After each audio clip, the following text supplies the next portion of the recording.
할렐루야, 감사합니다. 목요 성경 공부, 오늘은 사도행전 7장을 우리가 공부하겠습니다. 사도행전 6장입니다. 7장은 이제 스데반 집사의 이제 설교가 실려지는 내용들이 있죠. 모세 오경수에 특히 이제 그 모세에 관한 부분들을 이제 많이 이제 다루고 또한 그런 부분들을 가지고 설교를 하는데, 오늘은 그 7 집사의 피택에 관해서 이야기를 하겠습니다. 자, 사도들이 이제 사역을 하다 보니까, 교회 속에서 사역을 하다 보니까 여러 가지 일들이 있습니다. 가르친 것만이 아니라, 특히 사도 때는 두 가지가 함께 병행이 되죠. 선포와 그리고 가르침. 선포라는 것은, 이렇게 이제 영적으로 돌아오게 만드는 것들이 선포라면은, 가르치는 것은 양육에 좀 중심을 좀 두게 되는 거죠. 그래서, 교회가 사도들이 선포와 그리고 가르침을 해오면서 이것만이 자신들의 사역이 되는 것이 아니었습니다. 이 속에서 또 병행해야 될 것들이 뭔가 하면 성도들을 양육하는 부분에 있어서 여러 가지 문제점들이 있었습니다. 성도들을 돌아보고, 그리고 또한 성도들의 여러 가지 부분들 또는 교회 내부를 살피는 그런 일들, 그리고 특히 이제 그 당시에는 이제 구제 부분들이 굉장히 중요하게 다뤄졌죠. 그죠? 구제 부분들이 굉장히 중요하게 다뤄졌습니다. 이런 문제들이 전부 다 복합적으로 일어나니까 사도들이 자신들이 이 모든 것을 관장하는 것은 참으로 힘이 들었습니다.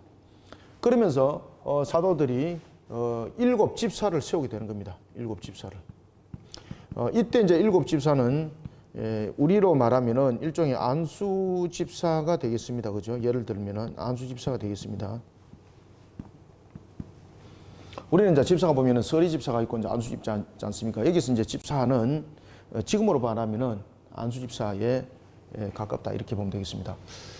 이 사도들이 7 집사를 뽑는 이유가 바로 이와 같이 자신들을 잘 보필하여서 교회를 은혜롭게 이끌어가는 측면에서의 7 집사였습니다. 그런데 집사를 뽑을 때 7을 뽑지 않습니까? 그죠? 7.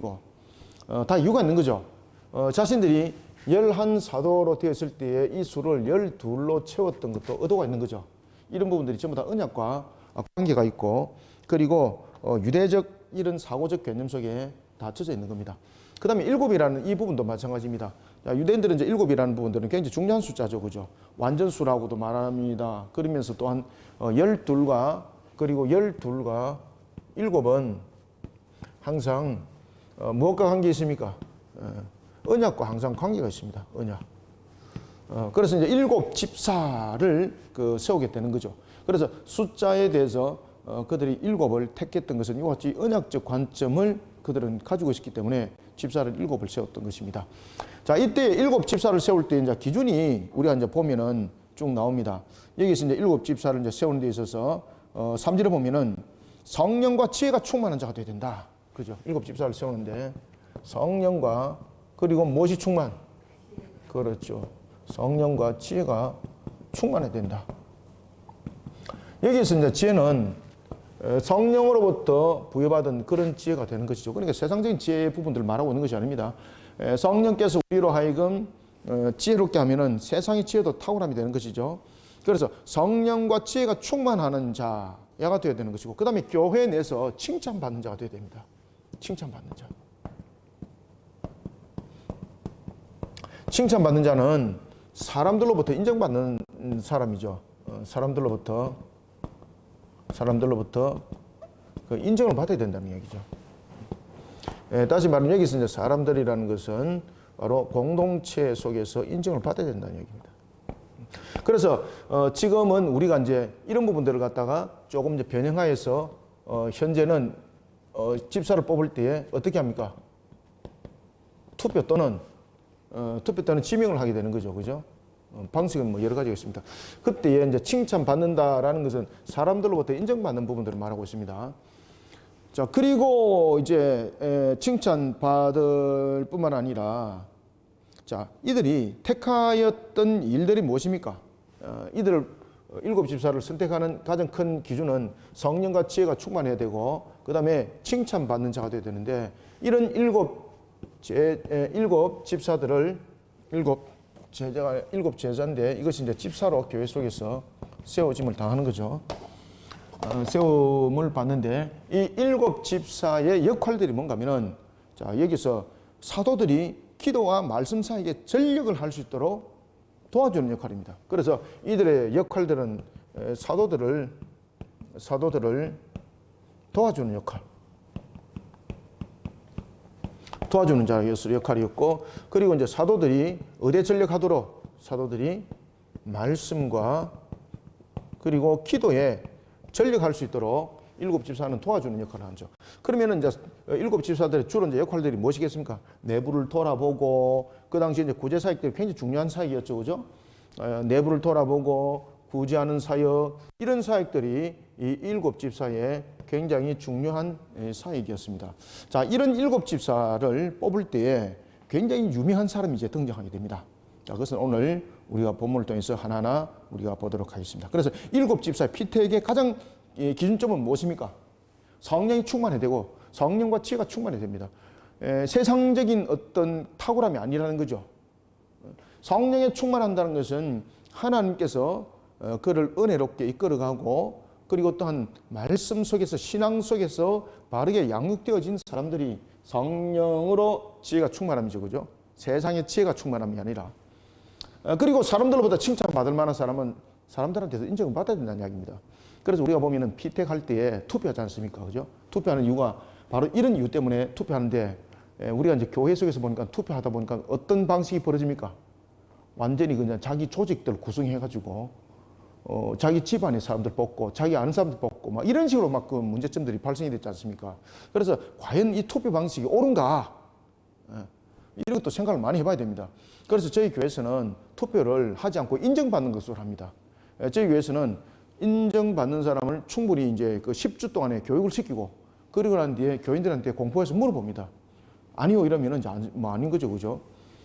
그랬을 때에 이 기준들은 교회 나름대로 세우는 것이 좋습니다. 그래서 무턱대놓고 무조건 투표하는 것 방식은 지금 현재 교회 속에서 많이 고민을 해야 됩니다. 이런 문제점들이 있다 보니까 장로로 세움을 받고 싶은데 장로로 안 세워주니까 다른 교회로 옮기면서 다른 사람 데리고 가고, 권사가 되고 싶은데 권사 안 세워지니까 자기만 가는 것이 아니라 이간질해가지고 또 다른 사람까지 끌고 와서 목사의 목회에 완전히 흔들어버리는 그런 일들을 제가 주변에 많이 지켜봤습니다. 그래서 참 이 투표 방식이 이게 성경적인가? 일곱 집사를 여러분 뽑을 때 투표 안 했습니다. 그죠?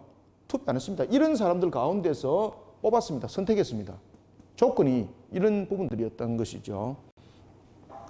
자, 이제 일곱 집사의 피택에 관한 부분들을 내용을 가지고 우리가 짧은 본문입니다만은 우리가 내용들을 한번 간추려 보겠습니다. 자, 그때에 제자가 더 많아졌는데 헬라파 유대인들이 자기 과부들의 매일의 구제에 빠짐으로 히브리파 사람을 원망하니 12사도가 모든 제자를 불러 이르되 어떻게 됐습니까? 우리가 하나님의 말씀을 제쳐놓고 접대를 일삼는 것이 마땅하지 아니하니 라고 말합니다. 여기서 접대는 무엇입니까?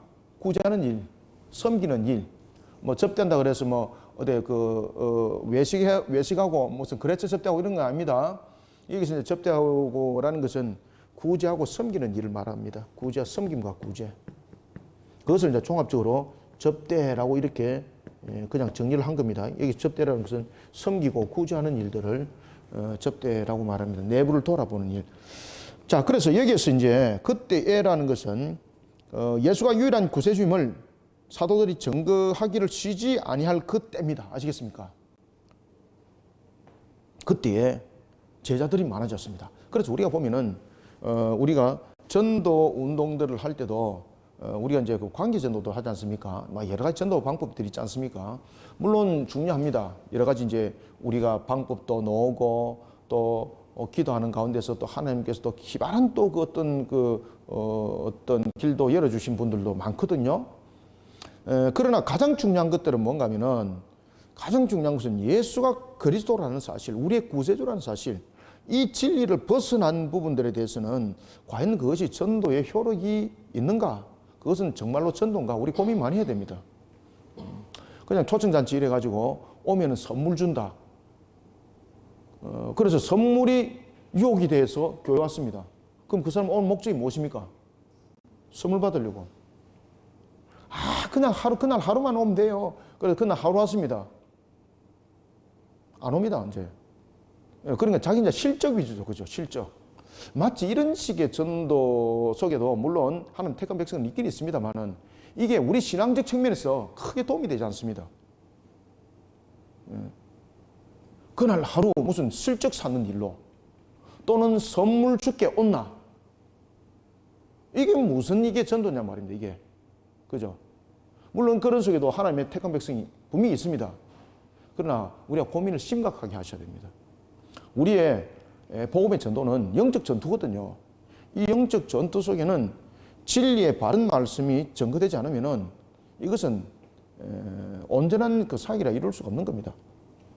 그래서 예수가 유일한 구세주임을 전가하는 이런 사도들의 그 전거 속에 여러분 보십시오. 이들 선물 준다고 사람들 오라 소리 안 했거든요.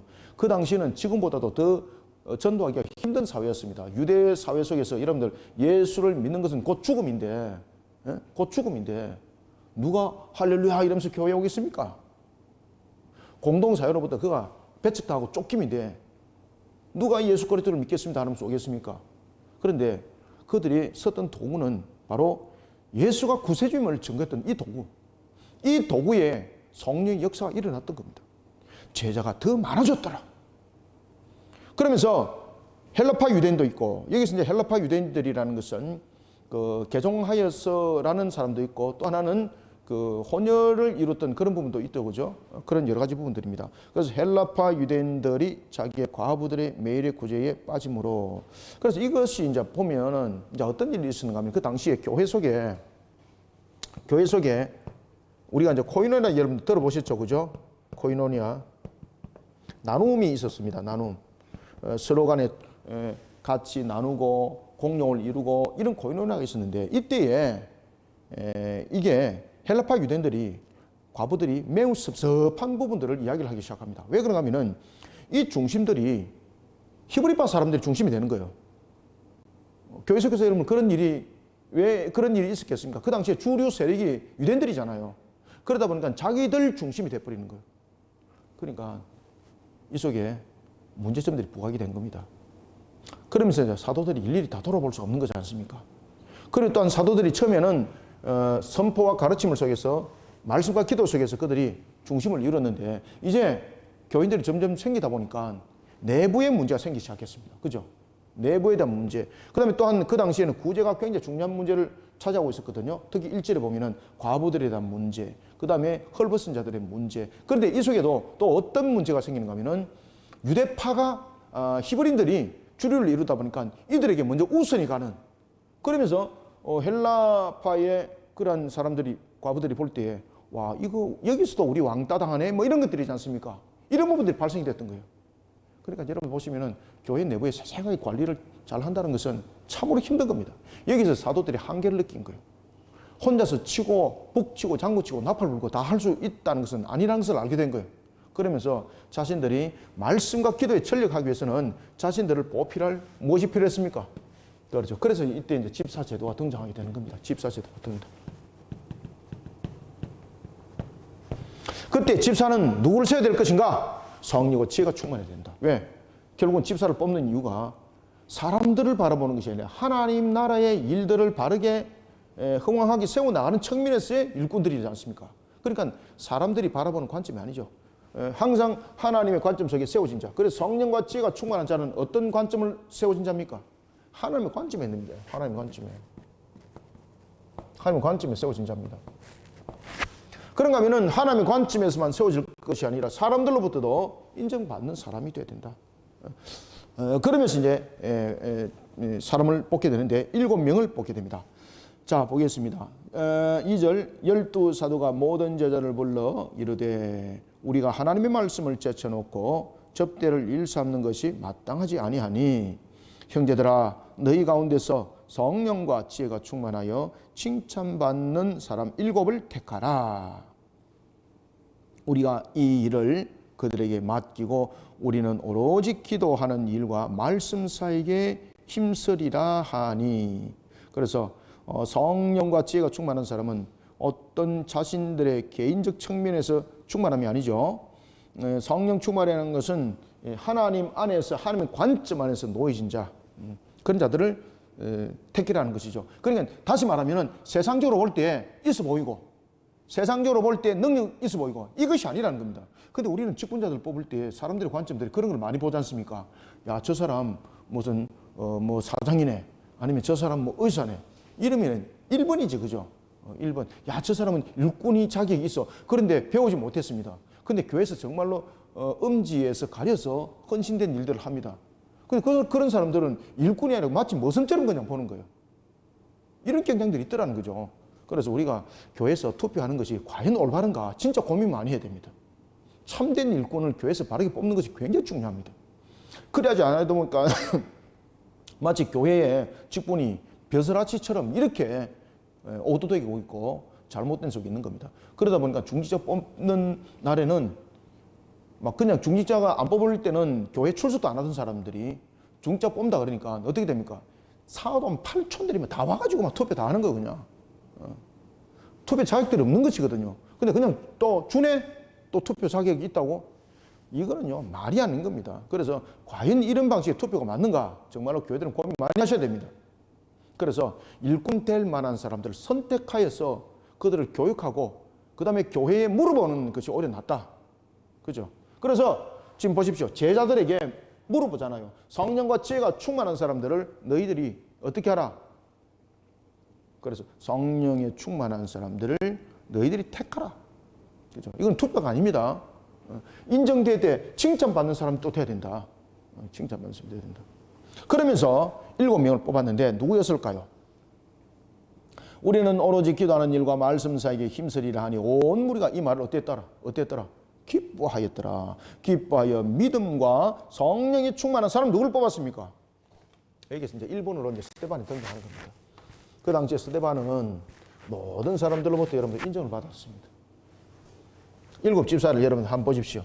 7 집사를 보면은, 자, 7 집사가 보면은, 자, 첫 번째가 스데반이 등장합니다. 자, 여러분들, 이 스데반은 어떤 사람입니까? 7 집사 가운데서 영적으로 가장 뛰어난 사람이라고 볼 수가 있습니다. 스데반은요, 진짜로 말씀과 기도에 아주 전능한 사람입니다. 영적으로 뛰어난 사람입니다.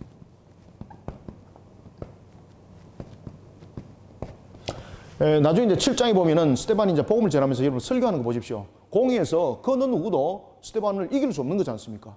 아주 여러분들 보면 언약적 관점에 확실해요, 여러분들요. 이런 스데반 집사를 1번으로 뽑은 거죠. 누구였습니까? 성령과 지혜에 충만한 사람이죠. 세상적 지혜가 아니라 하나님의 말씀으로 지혜가 충만한 사람이었죠. 그 다음에 칭찬받을 만한 사람. 스데반은요, 많은 사람들로부터 인정을 받았습니다. 그래서 스데반이 먼저 딱 선택이 되는 거죠. 자, 그 다음에 이제 두 번째는 보면은 빌립입니다. 자, 빌립 하면은 빌립도 말씀이 탁월하죠, 빌립. 빌립도 일반적 부분들로 보면은 우리가 이제 사도도 있고 이제 집사 빌립도 있습니다. 집사 빌립도 여러분 보시면요, 그의 능력이 아주 탁월합니다. 그리고 또한 빌립의 특징은 뭔가 하면 지도력이 뛰어납니다. 지도력이 뛰어납니다.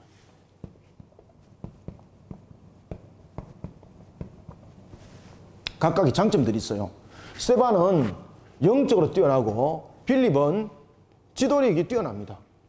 그 다음에 세 번째 집사는 누구였죠? 세 번째는 브로고로. 이 브로고로는 누구였을까요? 요한복음을 요한이 불러줍니다. 그 기록을 누가 했을까요? 브로고로가 했습니다. 브로고로. 브로고로는 누군가 하면은 요한복음의 대필자입니다.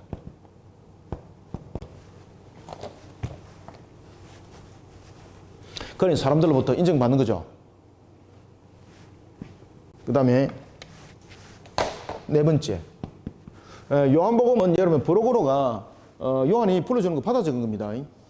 그래서 브로그로가 이런 부분에서 굉장히 그 중요한 인물이었습니다. 그래서 이 브로그로는 요한의 석이었습니다. 사도 요한의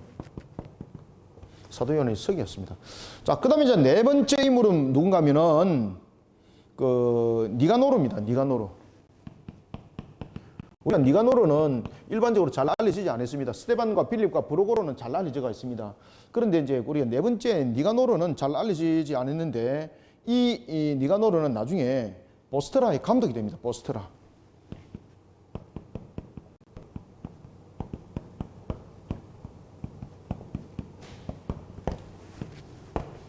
책임은 확실하다는 이야기죠.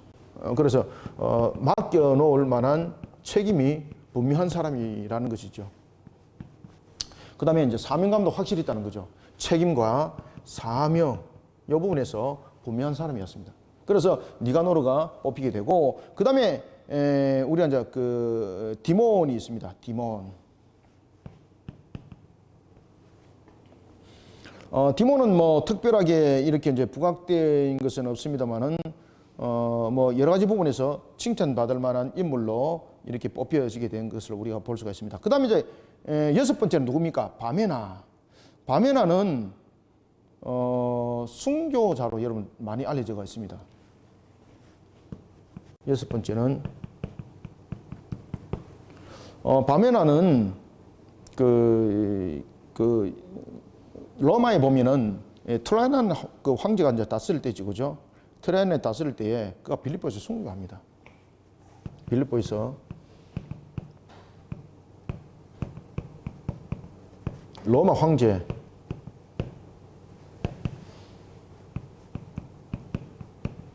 트라이안이 다스릴 때에 빌립보에서 순교를 합니다. 그러니까 신앙과 절개가 분명한 사람이죠. 뭐 디몬도 여러분 마찬가지입니다만은. 그 다음에 이제 일곱 번째는 마지막으로 누가 등장하면 니골라가 등장합니다. 니골라는 여러 가지 부분에서 교회에서 영향력을 많이 끼치죠. 니골라가 이제 가르침에 있어서도 영향력을 많이 끼치고 여러 가지 부분들로서 영향력을 많이 끼쳤던 니골라. 그는 디아스포라의 유대인입니다. 디아스포라의.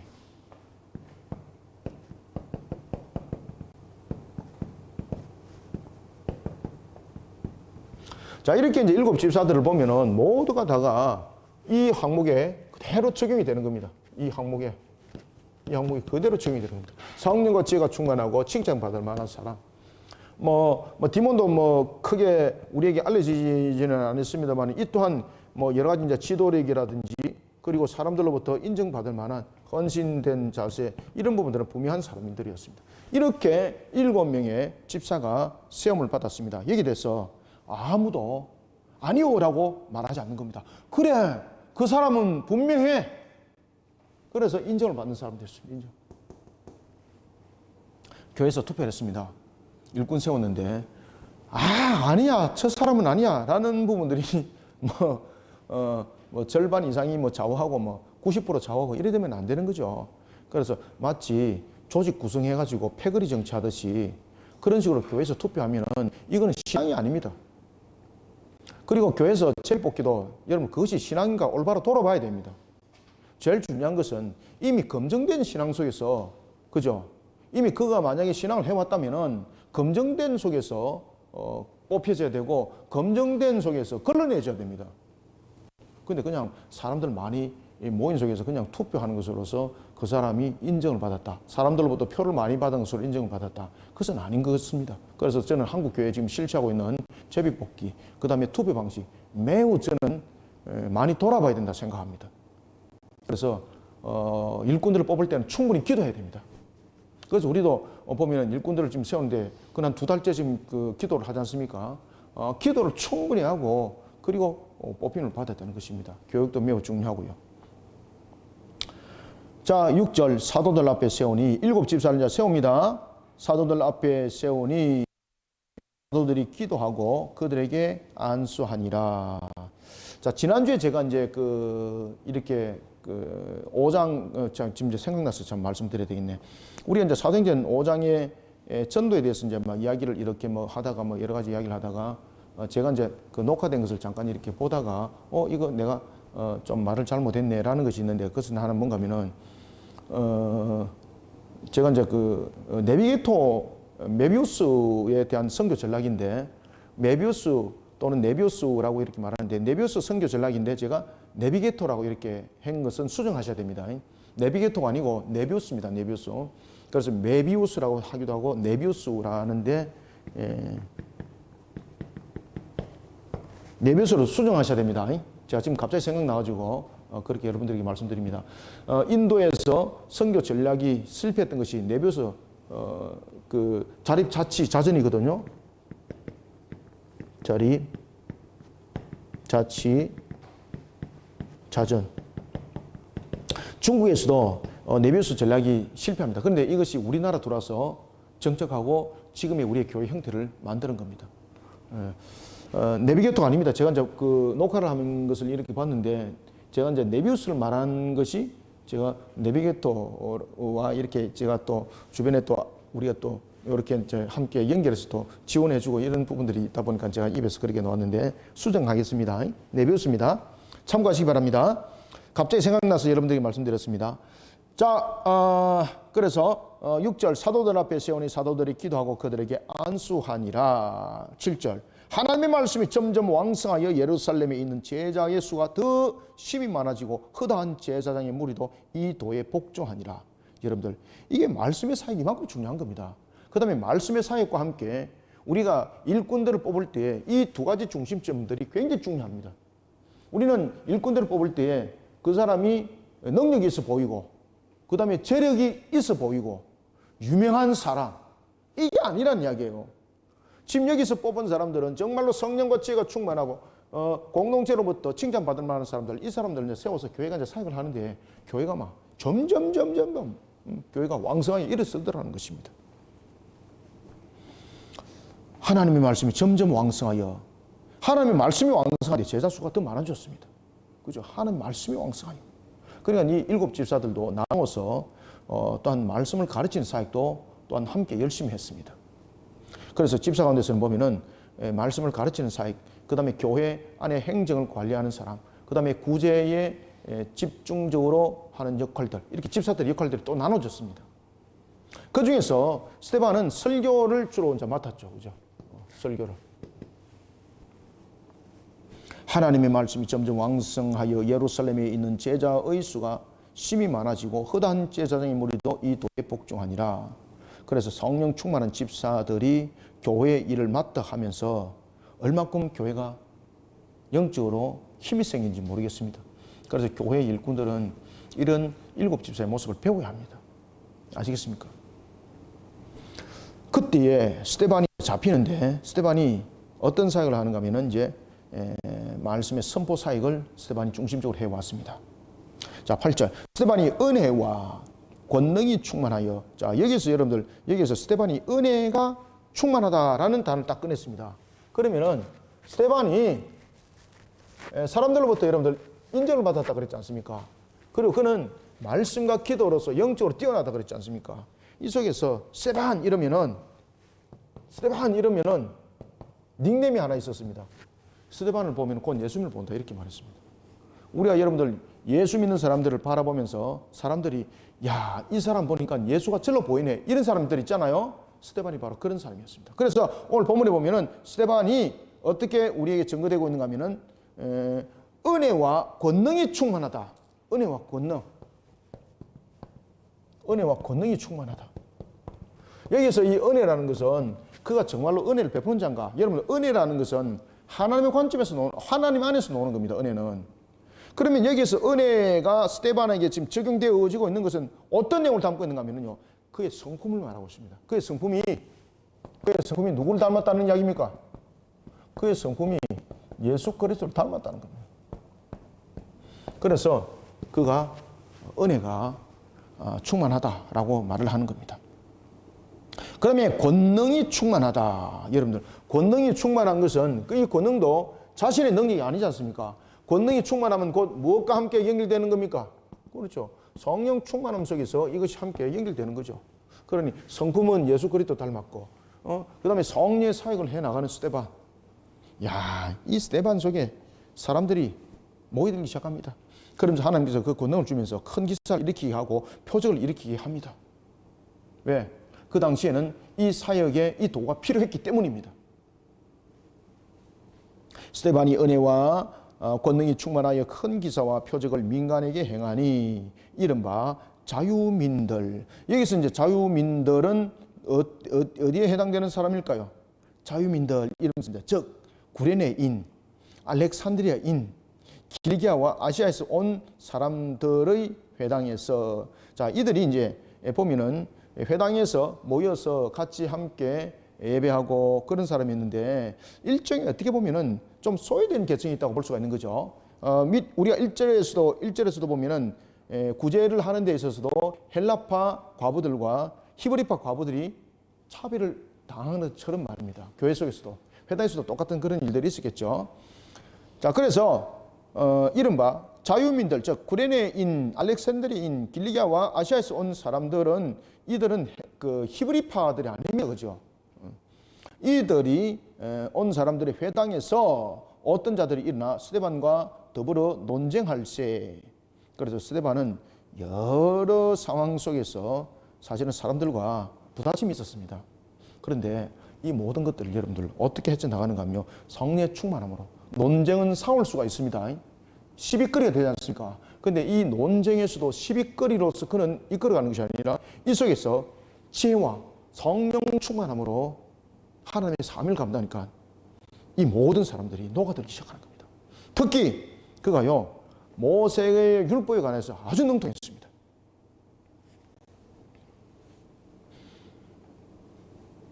스데반과 더불어 논쟁할 때 스데반이 지혜와 성령으로 말함을 그들이 능히 어떻더라?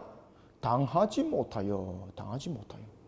특히 여기에서 이제 보면은 그 자유민들은 또 그 철학에 굉장히 또 능통한 사람들이 많았었습니다. 복음은 여러분 철학이 아니지 않습니까? 스데반이 말씀으로서 그들에게 능히 다스리고도 남음이 되었던 것입니다. 11절 사람들을 매수하여, 그러니까 어떻게 스데반을 이기려고 그러니까 어떻게든 간에 스데반을 좀 규제를 가하고 스데반을 굴복을 시켜야 될 것인데 다른 방법은 없더라는 거죠. 그래서 사람을 매수해가지고 그냥 스데반을 거짓말로 그를 올무에 묶어서 죄인 취급을 하는 그런 일들이 이제 공회 속에서 벌어지게 되는 겁니다. 스데반이 10절 스데반이 지혜와 성령으로 말함을 그들이 능히 당하지 못하여 사람들을 매수하여 말하되 이 사람이 모세와 하나님을 모독하는 말을 하는 것을 우리가 들었노라 하게 하고, 하나님을 모독한 이 말은 결국은 어떤 죄에 해당되는 겁니까? 하나님을 모독한 이 모독죄는 돌을 쳐서 죽이는 그 형벌을 내릴 수가 있습니다. 그래서 결국은 이제 스데반을 돌로 쳐 죽이는 사건이 벌어지지 않습니까? 12절 백성과 장로와 서기관들을 충동시켜 와서 잡아가지고 공회에 이르러 거짓 증인들을 세우니. 그래 여러분 보십시오. 이 공회라는 것은 분명히 판결을 낼 때에, 어떤 중요한 판결을 낼 때, 특히 이 사람이 어떤 신성 모독을 했다 또는 이 부분들을 통해서 여러 가지 굉장히 중요한 문제를 다룰 때는 반드시 증인이 있어야 되는 것이거든요. 근데 공회에서 이렇게 거짓 증인을 매수해가지고 세우면 됩니까 안 됩니까? 안 되는 것이죠. 그러나 이런 불법적 공회들이 그 당시에 예수님을 세웠던 공회도 마찬가지입니다만은 이들이 공회라는 것은 하나님을 바라보는 관점이 아니라 자신들의 조직화였습니다. 자신들을 유지하는 단체와 똑같았습니다. 그냥 이름만 그냥 공회고 자신들의 하나의 집권을 하기 위한 하나의 구조적 측면을 그들은 만들어 갔던 것이죠. 하나님과 전혀 상관없는 것. 그러니까 이 공회가 행하는 짓은 전부 다 하나님을 대적하는 일들이었습니다. 지금 이 부분들은 자신들은 율법을 말하면서 율법을 오히려 대적하는 짓을 했고, 그렇죠? 하나님을 말하면서 오히려 그들은 하나님을 대적하는 짓을 했습니다. 그땐 정인 세워가지고 자신들의 목적만 세우려고 그러고 목적 달성만 하려고 그러고. 13절 거짓 정인들을 세우니, 정인은 그 당시에 이제 법에 의하면 두 사람 이상의 정인을 세워야 되지 않습니까? 정인들을 세우니 이르되 이 사람이 거룩한 곳과 율법을 거슬러 말하기를 마지 아니하는도다. 그땐 싱승 모독죄를 이제 적용했습니다. 그러면서 14절에서 이렇게 말합니다. 그의 말에 이 나사렛 예수가 이곳을 헐고 또 모세가 우리에게 전해준 규례를 고치겠다 함을 우리가 들었노라 하거늘. 이 말은 여러분 무슨 말입니까? 예수님께서는 율법을 폐하러 온 것이 아니라 율법을 어떻게 하러 오셨다? 완성하기 위해서 오셨다. 이 말씀을 하셨죠. 그죠? 그 이야기를 지금 하고 있는 겁니다. 그러니까 율법을 고치려고 하는 우리가 그거 다 들었다. 이 사람 그 패거리다. 그리고 그 예수는 십자가에서 자기 죄로 죽은 것 아니냐. 그러니 이 스데반도 똑같이 그런 부분에서 처리를 해야 된다. 이런 부분들을 만들어내갔던 것이 바로 공의였습니다. 스데반은 예수 그리스도 육체를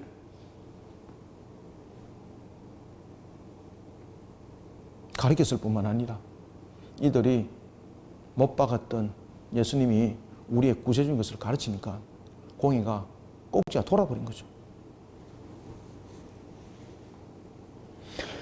스데반은 예수님이 성육신으로 이 땅에 오신 것을 가르쳤습니다.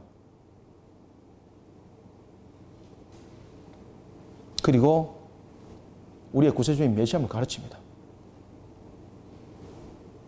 공의는 이 두 가지가 그들의 용납이 안 됐던 겁니다. 왜 그러냐면 그것이 성립이 되게 되면 자신들의 지금까지 해왔던 부분들은 모든 것이 거짓이고 오히려 자신들이 하나님을 대적한 자들로서 예수님을 십자가 못 박힌 사건이 그렇게 성립이 되거든요. 그러니 이 스데반을 그냥 둬서는 안 되는 겁니다. 그러면서 그들은 이제 거짓된 부분들을 만들어내는 거죠. 그의 말에 14절 다시 읽습니다. 그의 말에 이 나사렛 예수가 이곳을 헐고. 여러분들 예수님께서 진짜로 성전 무너뜨린다 그랬습니까? 예수님께서 성전이라는 것은 자신의 몸을 이제 우리의 죄를 대속한 부분에서 자신을 드리고 그리고 또한 3일의 부활을 말했던 그 성전. 그런가 하면 또한 성전은 바른 기능을 해야 되는 것이죠. 그 당시에 여러분 성전은 하나님을 향하여서 바른 기능을 하기보다는 오히려 자신들의 조직을 구축하고 그리고 자신들의 유익을 추구하는 하나의 장사터가 됐지 않습니까? 그것이 무슨 성전입니까? 그래서 예수님께서 환전상에 대한 상을 엎으시고 그 다음에 짐승들을 번제로 드리려고 했던 그 울타리를 다 깨뜨렸잖아요. 나사렛 예수가 이것을 알고 또 모세가 우리에게 전해준 규례를 고치겠다 하면 이라는 것은 말하지도 않지 않습니까? 고치겠다 함을 우리가 들었노라 하거늘. 공회 중에 앉은 사람들이 다 스데반을 주목하여 보니 그 얼굴이 무슨 얼굴 같더라? 천사의 얼굴과 같더라. 자, 스데반이 여기서 얼마나 여러분들 그가 긴박감 속에 놓여졌겠습니까? 얼마나 그가 당학감 속에 그가 놓여졌겠습니까? 그런데 스데반은요 지금 자신이 붙들려 갔습니다. 자신이 공회 속에서 지금 여러 가지 부분에서 반증이 나왔습니다. 예수님의 사건을 이미 알고 있거든요. 그러면 스데반은 이 상태가 됐을 때 자신이 어떻게 된다는 것을 알았을까요? 살아남지 못한다는 것을 스데반이 이미 알고 있었습니다. 이때에 스데반이 상황적 전개를 빨리 해가지고 아유 잘못했습니다. 제가 이거 말로 잘못해가지고 다음부터 절대 안 그러겠습니다. 이렇게 말할 수 있는 거지 않습니까? 그런데 이제 다음 주 이제 7장에서 보면요 스데반이 입이 열립니다. 여러분 부형들이여 들으소서 이러면서 아브라함의 언약으로부터 시작합니다. 그러면서 예수 그리스도를 증거해내기 시작하거든요. 우리는 오늘 이와 같이 하나님께서 세우신 7 집사에 관한 부분들에서 중심적으로 봐야 될 것은 바로 뭔가 하면은 바로 성령과 지혜가 충만한 자로 세워진 7 집사들을 피택한 장면을 통해서 하나님께서 역사를 일으킬 때 여전히 대적자들은 있었다는 것입니다. 오늘도 우리가 주님의 사명을 감당할 때 교회 속에서 사명을 감당하고 사역을 감당할 때 편안함은 없습니다. 영적 전투가 분명히 있습니다. 편안할 길 갈 것이라고 생각하면은 오히려 그것이 우리로 하여금 나태하게 만드는 것입니다. 항상 영적 긴장의 끈을 동이 매고 그리고 영적 전투가 일어날 때도 항상 우리는 성령에 충만한 사람으로서 모든 것을 능히 이겨나가는 그런 모습들이 되어야 되겠습니다. 자, 수고하셨습니다. 오늘은 여기까지 하고요. 다음 주에는 이제 스데반 집사의 설교의 장면들을 우리가 보도록 하겠습니다. 감사합니다. 수고하셨습니다.